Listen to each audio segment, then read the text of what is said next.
J'aimerais ce matin m'arrêter quelques instants sur ce sujet.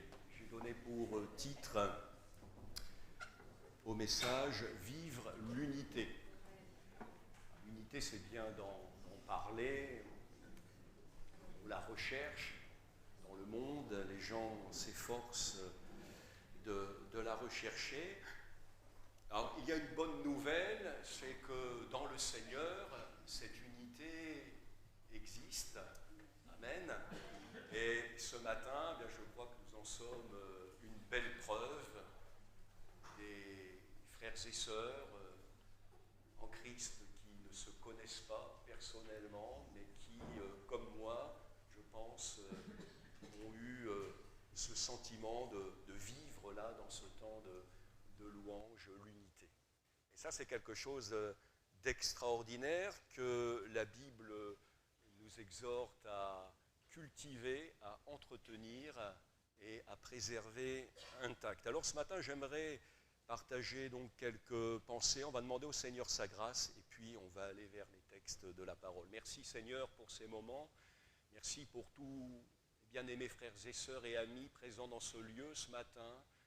Nous sommes en ta présence. Nous voulons en être chaque jour un peu plus conscients et réaliser le privilège que nous avons, Seigneur, de te connaître et de vivre le royaume de Dieu. Nous croyons que si nous avons à progresser dans notre marche avec toi et dans notre foi, Seigneur, ce matin, tu es celui qui nous a fait la grâce de nous réunir autour de ta personne pour que nous t'offrions un culte agréable en esprit et en vérité. Permets donc qu'aussi ces moments soient profitables pour nous tous, afin que repartant de ce lieu, nous puissions avoir ce sentiment d'avoir été édifiés. Nous voulons nous édifier, Seigneur. Édifie-nous par ta parole maintenant. Père, nous te demandons ces choses pour ta gloire. Dans le nom de Jésus. Amen. Amen.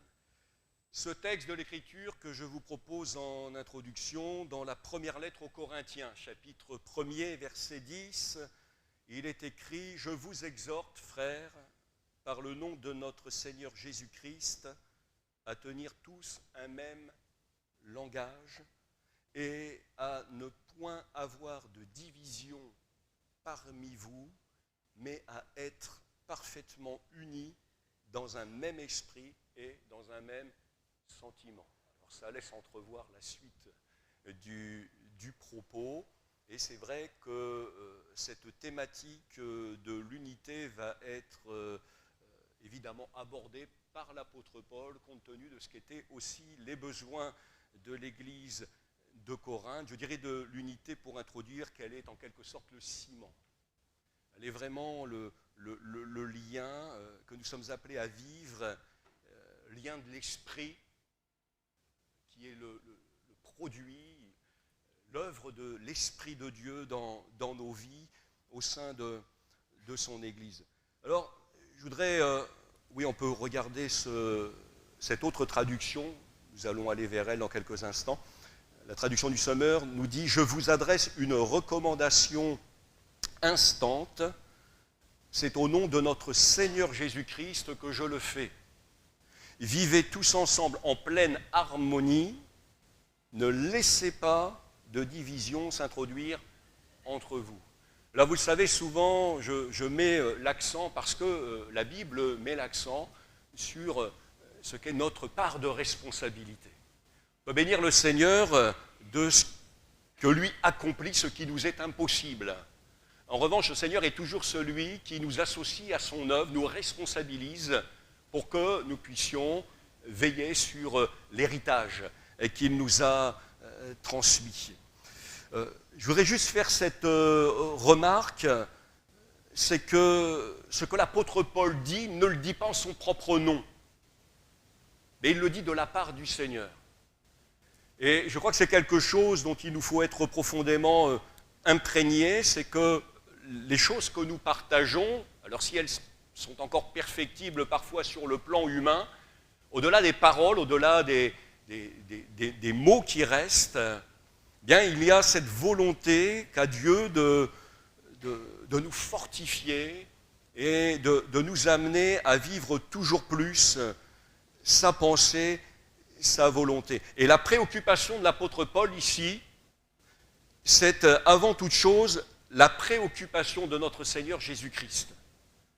Parce que dans l'évangile de Jean, au chapitre 17, il y a cette notion d'unité dans ce qu'on a appelé la prière sacerdotale qui revient constamment. Jean 17, verset 11, Jésus prie en ces termes, « Père Saint, garde-les ». Alors il prie pour ses enfants, enfin pour les siens, pour ses disciples. « Père Saint, garde-les en ton nom, garde en ton nom ceux que tu m'as donnés, afin qu'ils soient un comme nous. » Et un peu plus loin, les versets 21 et 23, Jésus dira « afin que tous soient un ». C'est vraiment un objectif. C'est une préoccupation. Afin que tous soient un, comme toi, Père, tu es en moi et comme je suis en toi. Et ici, Jésus fait allusion à cette unité indéfectible qui existe entre lui et le Père, entre le Père et lui. Et que donc cette unité que lui vit, cette qualité de relation soit aussi celle des disciples entre eux, afin qu'eux aussi soient un en nous. Alors là, ça nous mène encore plus loin. Il y a unité ici entre les disciples, mais avec le Père et le Fils, pour que le monde croie que tu m'as envoyé. Il en va d'un témoignage. Dans ce monde, on peut avoir toutes sortes de dogmes, toutes sortes de principes, de valeurs religieuses. Le monde dans lequel nous sommes a besoin de constater cette unité de l'Église, du peuple de Dieu. Et oui, je souligne de l'Église dans sa dimension universelle et de l'Église dans sa dimension locale. Il y a parfois des gens qui disent « Ah, mais l'Église », et puis on a l'impression quand ils parlent de l'Église qu'il n'y a rien qui va dans l'Église. Dans l'Église, il n'y a pas d'amour, dans l'Église, il n'y a pas ceci, il n'y a pas cela, on n'est pas compris. Et puis, bien, on se rend compte que ceux qui tiennent ce langage-là, fatalement, à un moment, eh bien, ils se coupent de la vie d'Église, ils ne vivent plus l'Église. On peut parler d'unité, mais quand on ne vit plus cette proximité, cette intimité, cette communion, on ne vit plus l'unité. Et malheureusement, parfois, le monde assiste eh bien, ce triste spectacle, constate ce triste message qui lui est envoyé, que les croyants ne sont pas unis. Et pourtant, Dieu a voulu l'unité, il l'a construit par son esprit, on va en parler dans quelques instants, mais on sent vraiment, une fois encore, que lorsque Jésus se tient dans ce temple particulier, dans Jean chapitre 17, dans la prière sacerdotale, que l'unité, c'est vraiment quelque chose d'important à ses yeux, extrêmement important aux yeux de l'apôtre Paul, et cela doit être extrêmement important à nos yeux, frères et sœurs, afin que rien ne vous divise, afin que rien ne nous divise. Ne laissez pas de division s'introduire entre vous. Alors il ne s'agit pas, et quoi qu'il en ait question, dans la première lettre aux Corinthiens, il ne s'agit pas peut-être de division au sens physique, éclatement de communauté. Vous savez, on sait tout ce que ça veut dire. Division, malheureusement, il y en a partout. Je ne sais pas d'où vous venez, du nord, du sud, de l'est, de l'ouest, des divisions. Il y a ça dans toutes les régions, des églises qui, à un moment donné, se divisent pour parfois des peccadilles, des choses qui n'en valent pas la peine. Et dans ce qu'on va partager ce matin, vous allez voir qu'il y a une unité qui est faite, qui est accomplie, à laquelle nous devons, qu'il nous faut conserver, sur laquelle nous devons veiller. Et puis il y en a une autre qui est à construire. Et celle-ci, elle se construit au fil du temps. Et Dieu a donné des ministères, entre autres, à l'Église, en vue qu'elle se réalise. On va en parler dans quelques instants. Vous allez voir, j'ai trouvé ça intéressant. Il y a une unité que je qualifierais d'acquise. Et puis, il y en a une autre qui est, disons, en voie d'acquisition. Nous allons aborder ce point dans quelques instants. Je poursuis. Jésus dit, afin qu'il soit parfaitement un. Parfaitement un. Et que le monde connaisse que tu m'as envoyé et que tu les as aimés comme tu m'as aimé. Vivre l'unité au sens biblique, c'est vivre la même qualité de relation qui existe entre le Père, le Fils, j'ajouterai le Saint-Esprit, nous appelle à vivre en parfaite harmonie. Amen. Parfaite harmonie. Vivez tous ensemble. Ah, c'est pas toujours évident d'être ensemble. Ça, c'est être ensemble. Et plus on est nombreux, et plus le challenge est grand, finalement. Mais plaise à Dieu que nous soyons toujours plus nombreux. Alors, ça va parfois nous bousculer, mais c'est aussi ce que le Seigneur désire pour notre vie. Parce qu'on a toutes sortes de choses à apprendre à travers cela, dans le fait de vivre la communion ensemble. Vivez tous ensemble en pleine harmonie.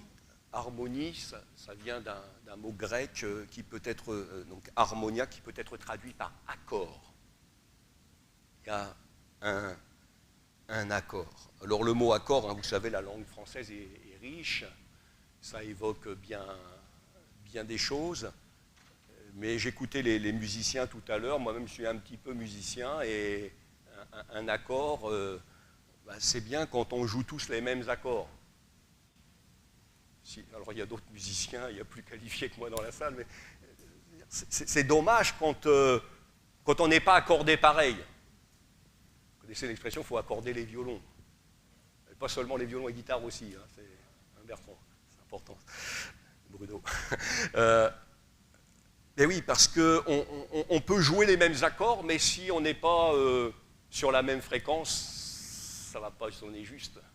Et il y a des choses comme ça qui parfois ne sonnent pas juste dans le monde, mais l'Écriture nous exhorte à vivre en pleine harmonie. Il n'y a rien qui peut diviser le Père, le Fils, le Saint-Esprit. Il n'y a rien. Personne ne peut les diviser. Eh bien, c'est ce que le Seigneur veut nous amener à comprendre. La même qualité de relation afin que rien ne puisse nous diviser. Je ne sais pas ce qui ressortira du partage de ce matin, mais c'est bientôt la rentrée. Vous en êtes conscients. Bon, il y a beaucoup de retraités là, mais les jeunes là, vous êtes conscients là, il va falloir y aller là bientôt là. Bon, mais la rentrée, on l'imagine comment? Il y a des défis à relever. Bien sachons que si nous sommes unis, si nous veillons à ce que rien ne nous divise, eh bien nous pourrons relever les plus grands défis. Et Dieu sera avec nous. L'approbation de Dieu sera sur nous. Sa bénédiction sera sur nous. Mais si nous ne sommes pas d'accord, si nous sommes divisés, bien nous offrirons malheureusement un boulevard à l'adversaire, à l'ennemi des âmes. Et oui, on a besoin bien de mesurer l'importance de ces choses-là. L'œuvre de la croix, c'est une œuvre complète. Si ce matin nous sommes là, ce n'est pas seulement parce que nous sommes entrés, je dirais, dans cette dimension de l'espérance par rapport à l'éternité. Voilà, mon nom est écrit dans le ciel. Pardonnez-moi de dire comme ça, j'ai mon ticket pour le ciel. Oui, mes péchés sont pardonnés, j'ai plus de soucis à me faire de ce côté-là. Non, la croix nous parle de justification, mais elle nous parle aussi de sanctification. Nous avons été sauvés pour Dieu parce que il y a une œuvre à accomplir pour lui afin de glorifier son nom, une œuvre de rédemption, mais je remarque dans l'Écriture aussi une œuvre de réconciliation. Il est écrit ceci, par exemple en Colossiens chapitre 1er verset 20, Dieu a voulu par lui réconcilier tout avec lui-même, donc ça c'est lui et nous, tant ce qui est sur la terre que ce qui est dans les cieux, en faisant la paix par lui, par le sang de sa croix.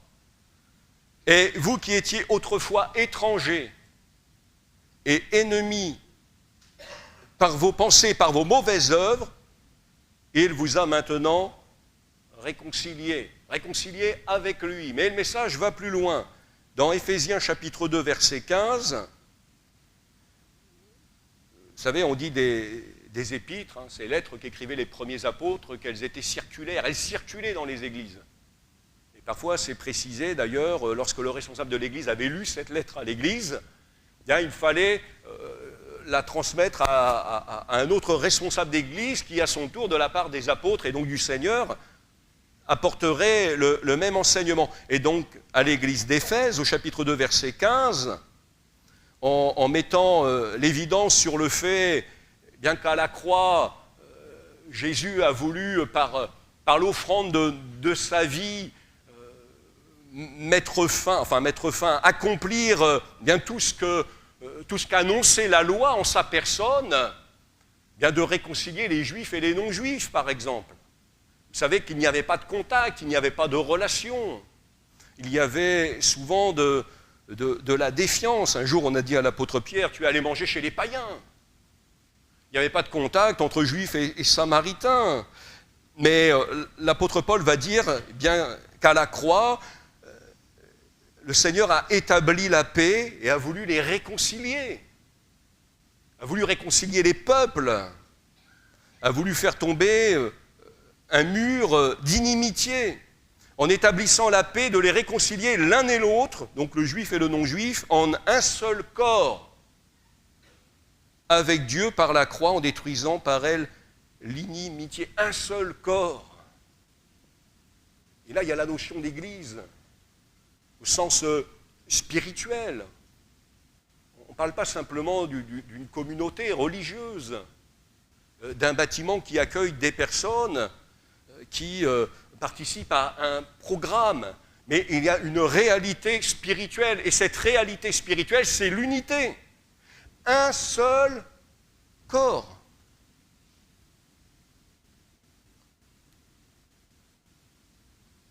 L'unité acquise, c'est l'œuvre de l'Esprit dans nos vies. Le texte que nous avons lu nous dit ceci: je vous exhorte donc à marcher d'une manière digne de la vocation qui vous a été adressée,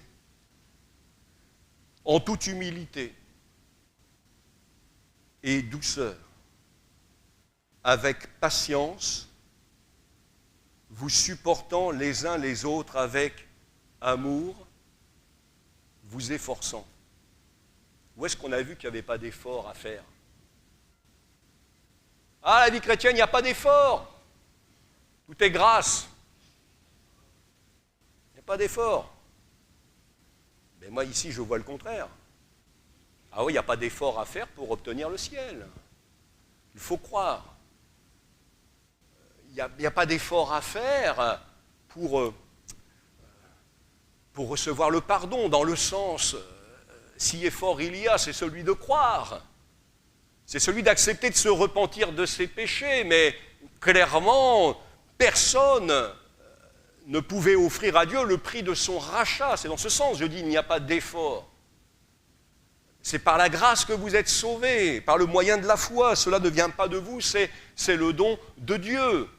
On peut faire tous les efforts possibles pour essayer de mériter son ciel. S'il n'y a pas la foi, si la repentance n'entre pas en compte, bien on pourra faire tous les efforts, on ne l'obtiendra pas. C'est ce qui est écrit dans la parole de Dieu. Mais parfois on s'est dit, bon ben puisque tout est fait, puisque d'ailleurs ici on parle d'unité acquise, alors il n'y a pas d'effort à faire. Le Seigneur l'a obtenu pour nous. Et c'est vrai que c'est l'œuvre de son esprit, mais les efforts sont où? Bien, les efforts, ils sont au niveau de nos personnes. Vous savez comme moi que dans la lettre aux Galates, bien, il y a cette exhortation à marcher selon l'esprit, et non selon ce que nous dicte encore notre vieille nature, charnelle. Il y a un choix. Et j'ai un choix à faire. Et est-ce que j'accepte de supporter. Alors de supporter, entendons-nous bien, il y a une réciprocité. On est appelé aussi à vivre les choses mutuellement, réciproquement, que ce ne soit pas toujours à sens unique. Et puis parfois, on peut avoir une très mauvaise perception de ce que c'est que supporter. Ah, supporter. Supporter, c'est aussi accepter de... moi, je le vois comme le... Je supporte, je soutiens, j'encourage. Nous nous édifions ensemble. Nous nous soutenons les uns les autres. Vous êtes un édifice spirituel. Bon, ce n'est pas le sujet ce matin, mais l'Écriture prend cette image concernant l'Église. L'édifice, il tient debout parce que les pierres, elles se soutiennent les unes les autres. Elles ont un rôle. Et l'édifice, c'est un ensemble. C'est une unité. Une pierre qui traîne, pardonnez-moi de dire ça comme ça, là dans la poussière, ça ne sert pas à grand-chose. Ça, c'est le croyant isolé. C'est celui pour qui il n'y a jamais rien qui va dans l'église. Mais voilà, cette pierre-là, elle va s'effriter, et puis elle va, à un moment donné, elle va redevenir poussière. Elle ne va pas être utile. Par contre, si nous nous supportons les uns les autres, eh bien, au sein de cet édifice qu'est l'Église de Dieu, eh bien, nous allons tous ensemble participer à la bénédiction. Et nous allons continuer de nous édifier parce que le Seigneur va ajouter les pierres à l'édifice. C'est pour ça que c'est important d'en être conscient. C'est un message du Saint-Esprit qui nous est laissé. L'humilité, mes frères et sœurs, l'humilité. Lequel d'entre nous peut prétendre tout savoir, tout connaître? On va y arriver dans quelques instants. L'unité de la foi, j'anticipe, jusqu'à ce que nous soyons parvenus à l'unité de la foi. Dans l'Église, il y a des gens qui ont compris beaucoup de choses. Ah, peut-être sont là comme des colonnes, mais généralement, s'ils font figure de colonnes, eh bien, ils auront aussi acquis de la part du Seigneur une certaine humilité. Parce que la colonne, elle est là pour supporter. On est d'accord ou pas avec ça? Les colonnes, elles sont là pour supporter, pour soutenir. Elles sont des pièces maîtresses. Et pour être donc ces colonnes, il ne suffit pas seulement d'avoir des connaissances, mais d'avoir été aussi façonné par la main du Seigneur. Humilité, douceur, patience. On a l'exemple du Seigneur Jésus. Jusqu'à quand serai-je avec vous? Jusqu'à quand vous supporterai-je? Je ne sais pas comment vous imaginez les choses. Parfois, je m'imagine le Seigneur un peu à ma manière. Enfin, on a tendance à transposer chez les autres ce que l'on est. Alors moi, je le vois agacé. Ah, mais pas possible, ça. C'est pas possible. Et puis, vous savez, on n'est jamais mieux servi que par soi-même. Ah, jusqu'à quand je vais vous supporter? Parfois, je me le suis imaginé comme ça. Je ne suis pas sûr. Je ne suis pas sûr que enfin, on n'y était pas, vous n'y étiez pas, mais parfois, on a peut-être aussi des fausses croyances. Ah, il était comme ça, il aurait agi comme ça, il aurait réagi comme ça. Vous supportant les uns les autres avec amour. S'il n'y a pas d'amour, oui, ça va être compliqué. Vous efforçant de conserver l'unité de l'esprit par le lien de la paix. Il y a un seul corps, unité, un seul corps et un seul esprit. Esprit de Dieu qui produit donc cette unité au sein du corps. Alors l'unité de l'esprit, puisque l'Écriture en parle, elle est un acquis à conserver et nous devons veiller à la préserver même si nous ne sommes pas encore parvenus à l'unité de la foi. L'unité de la foi. Là, on chemine vers ça. On chemine vers l'unité de la foi. J'ai passé quelques textes.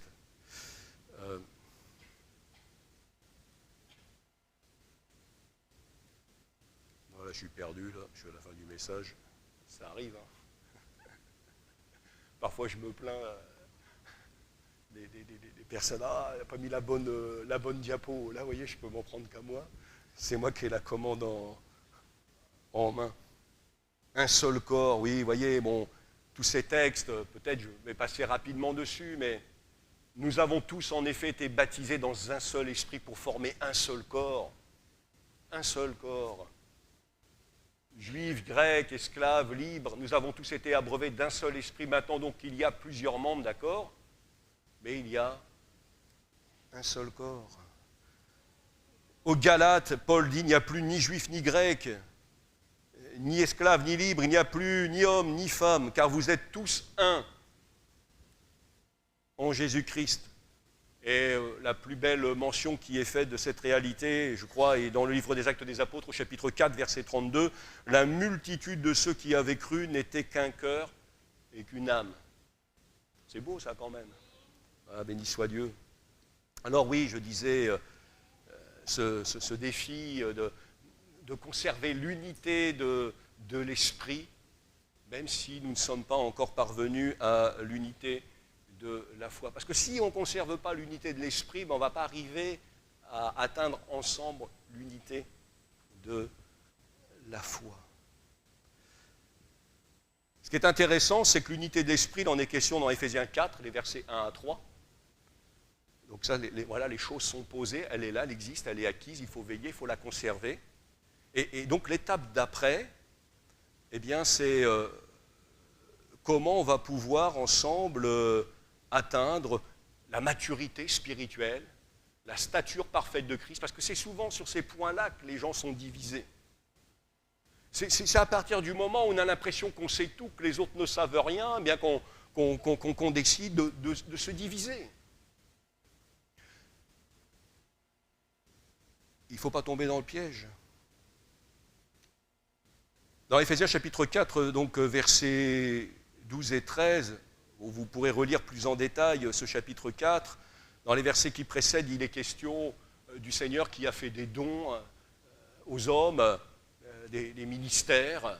Alors il cite apôtres, prophètes, évangélistes, pasteurs, docteurs, et il dit que ces ministères-là, en fin de compte, le Seigneur les a donnés aux hommes. Pour quoi faire? Alors, pour qu'ils se perfectionnent, pour que ce ministère mis au service donc des croyants puisse travailler au perfectionnement. Ça ne veut pas dire que ces ministères-là, ils savent tout. C'est tellement vrai d'ailleurs ou c'est tellement faux, je ne sais pas comment dire les choses, mais qu'il y a une diversité de ministères, une complémentarité. Et vraiment, on peut rendre grâce à Dieu de ce qu'il y a cette diversité, même à l'échelle locale. Il y a une vraie complémentarité, il y a une bénédiction pour l'Église. Et tout ça, ça travaille au perfectionnement. Mes frères et sœurs, on va devenir meilleurs. Voilà. On va devenir meilleurs. Moi, je le crois. C'est pas parce que, je ne sais pas, le frère Georges, le frère Jean, le frère Bertrand, le frère Georges, il y en a peut-être d'autres qui me pardonnent, ou que moi-même, on est la science infuse. Mais on a reçu un petit peu de la part du Seigneur pour apporter à l'Église. Et on veut le dire avec humilité, on veut le dire avec simplicité, mais on veut le dire. Parce qu'on entend ça aussi des fois, les ministères, ça ne sert à rien. C'est plus ça l'Église. Et puis il y a tout un tas de, je disais dernièrement, une doctrine saine pour une foi saine. Et on a aussi besoin, oui, de la doctrine. Alors parfois on aime bien l'évangéliste. L'évangéliste, il nous amène, voilà, il nous donne, voilà, il nous communique de sa passion. Et puis, l'enseignant, il arrive avec sa doctrine. Mais on en a besoin. Mais le prophète, imaginez, frères et sœurs, béni soit Dieu pour les prophètes, mais bon, si vous aviez tous les dimanches un message prophétique, moi je crois qu'il est nécessaire le prophète, béni soit Dieu pour les prophètes. Mais s'il n'y avait que des prophètes, et s'il n'y avait que des enseignants, et s'il n'y avait pas d'évangélistes, bénissons le Seigneur pour la diversité, pour la complémentarité. Et ayons, alors que même, et l'humilité d'accepter leur je ne sais pas si le mot existe, j'allais dire leur perfectibilité, c'est pas leur vulnérabilité, mais que l'Église est aussi l'humilité, que chaque croyant accepte aussi ce que dit l'Écriture, c'est que ces ministères, ils ont été donnés pour l'Église, pour essayer d'accompagner, pour aider les croyants à cheminer vers une plus grande maturité. Et ils atteindront ainsi l'unité de la foi. Je reviens à mon texte. Pour le perfectionnement des saints en vue de l'œuvre du ministère, mais ici c'est le ministère de l'Église, le ministère des croyants. Vous voyez,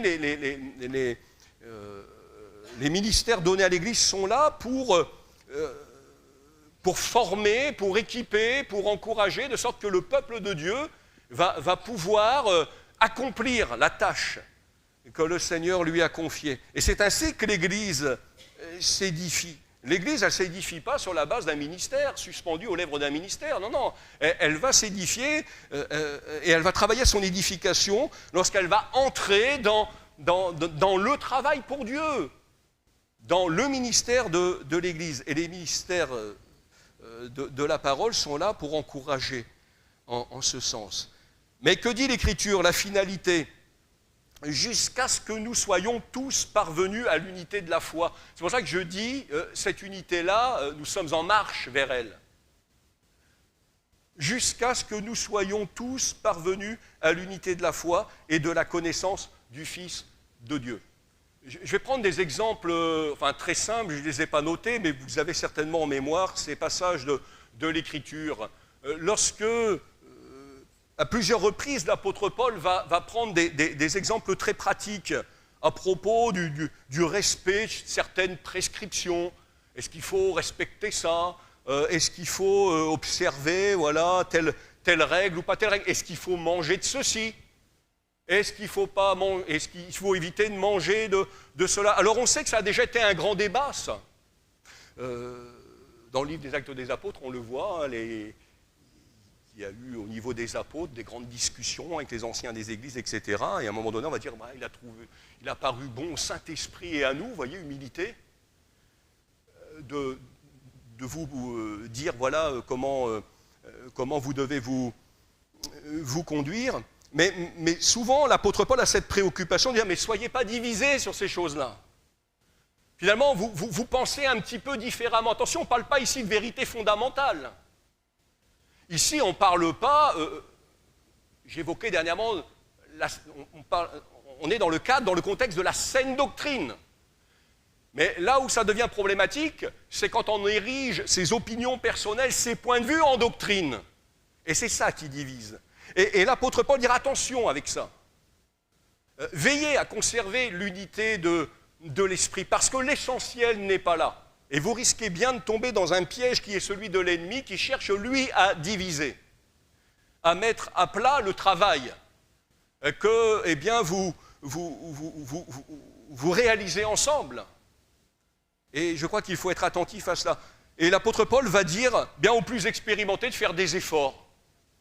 À un moment donné, il y a une question, je ne sais plus, c'est dans la lettre aux Romains, par rapport au marché, est-ce qu'il faut, il y a des viandes, oui, mais bon, si je mange de la viande, ça veut dire qu'automatiquement, comme on est dans un contexte là, païen, elles ont été sacrifiées aux idoles, est-ce que moi, en tant que croyant, je peux manger ça, pas manger ça?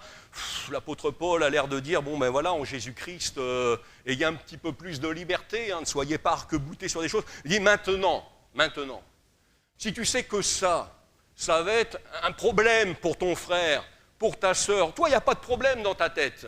Tu es très au clair sur ces choses-là, mais tu vas faire un effort, un petit effort.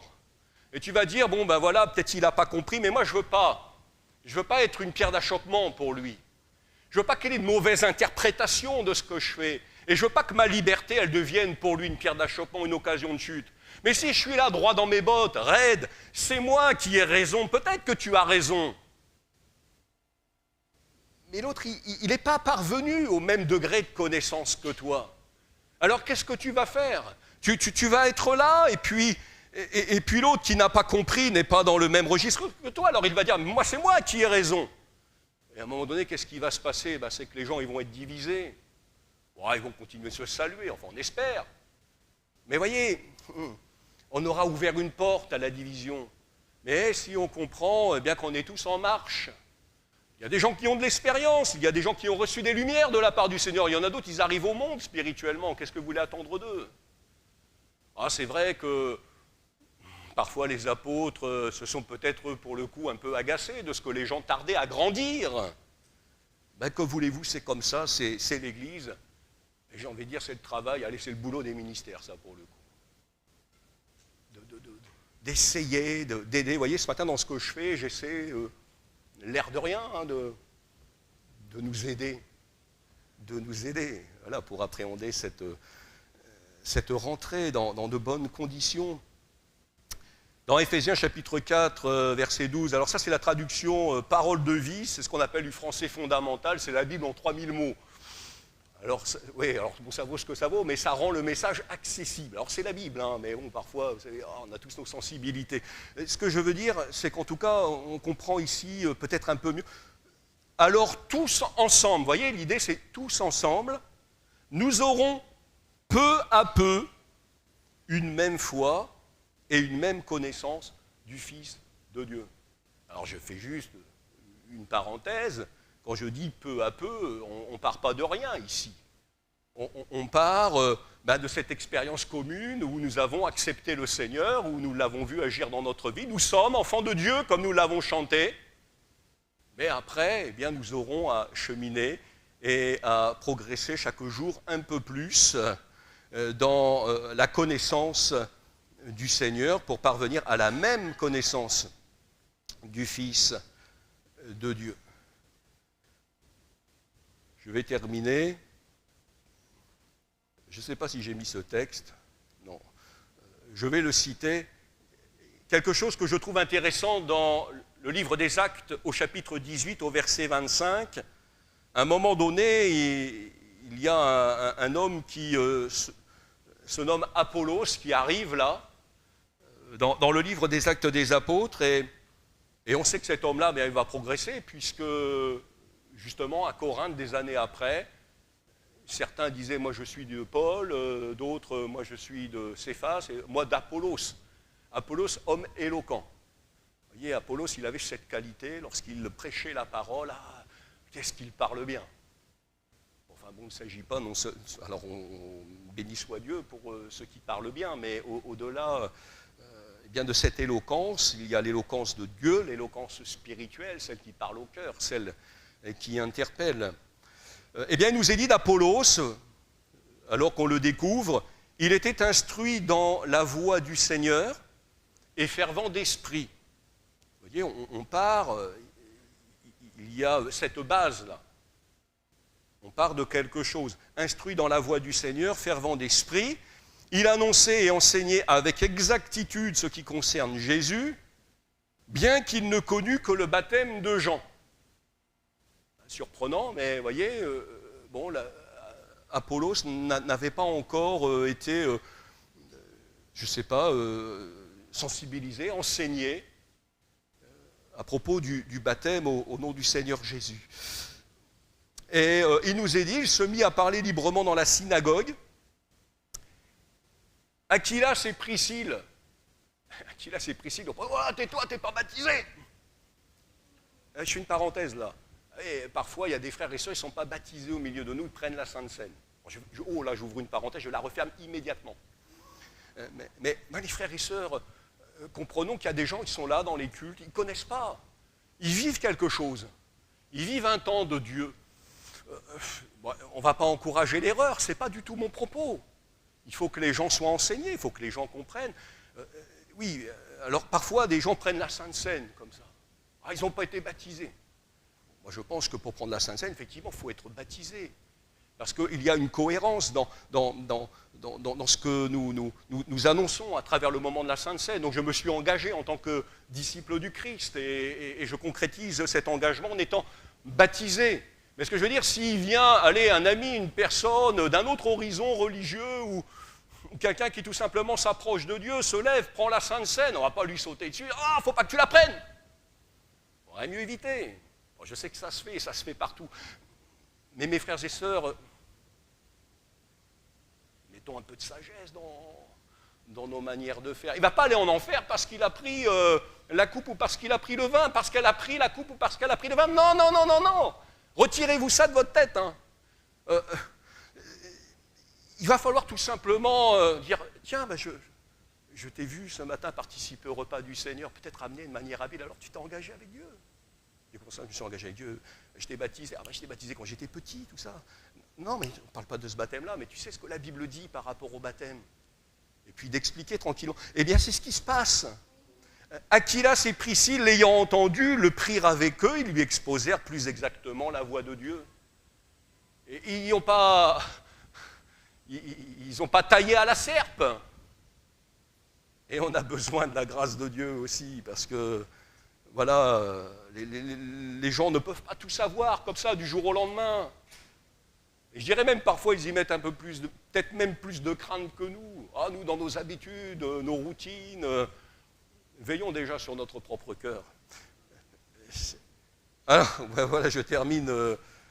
La Bible dit, si vous êtes en quelque point d'un autre avis, c'est Paul qui dit ça, Dieu vous éclairera aussi là-dessus. Alors moi, ce que j'aime, c'est que l'apôtre Paul, il respecte, il respecte ses auditeurs, les destinataires, mais quelque part, il a bien...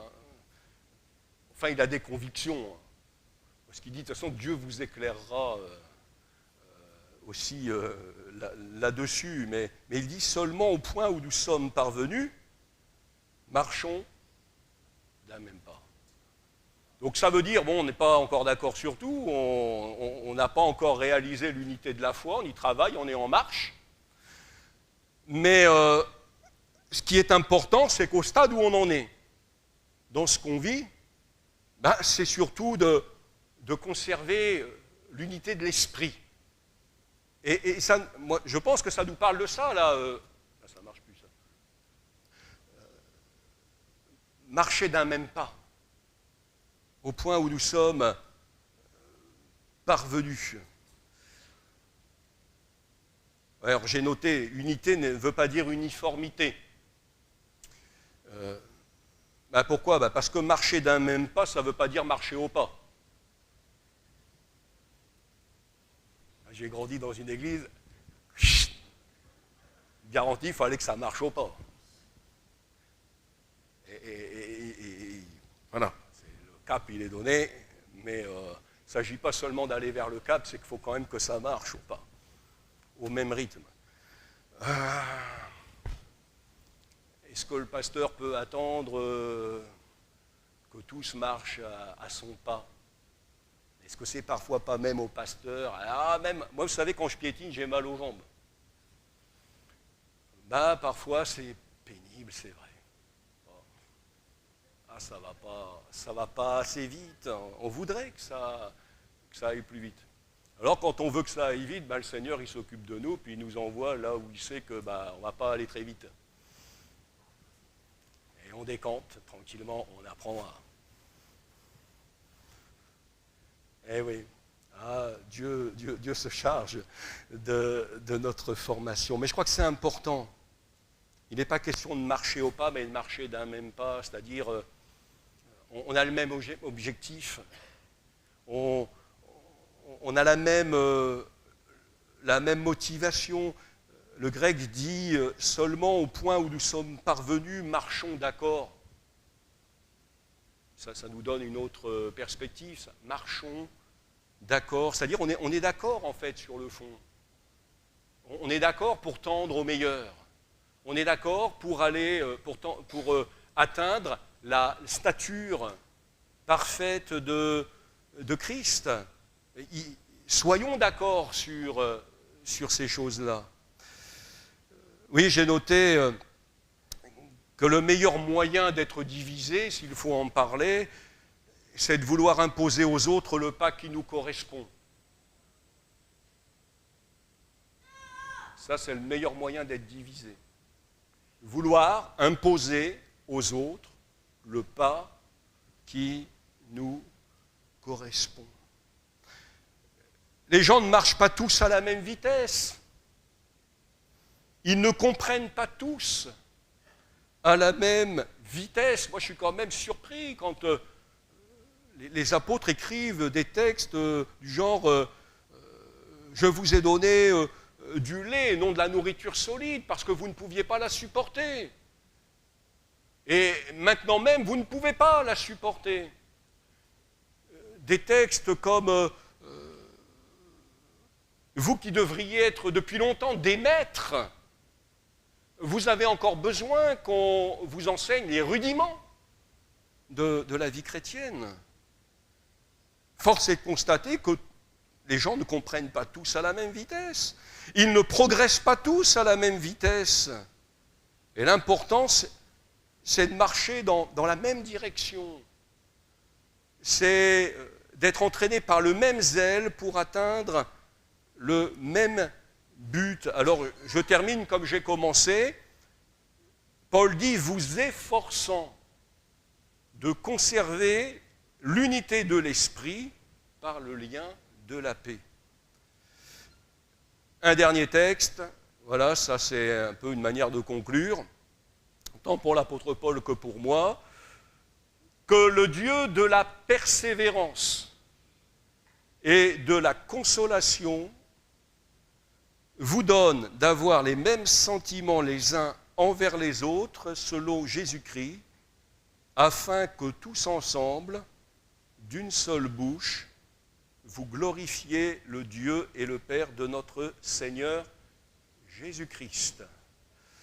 Accueillez-vous donc les uns les autres, comme Christ vous a accueillis pour la gloire de Dieu. Vous êtes d'accord avec ça? D'abord, on va se lever, puis on va glorifier tous ensemble le Seigneur, d'un même cœur, d'une même bouche, là où nous en sommes, quels que soient encore nos progrès, et inviter le groupe de louanges à s'approcher, et on demande au Seigneur sa grâce. Seigneur, merci ce matin de pouvoir partager ces choses librement,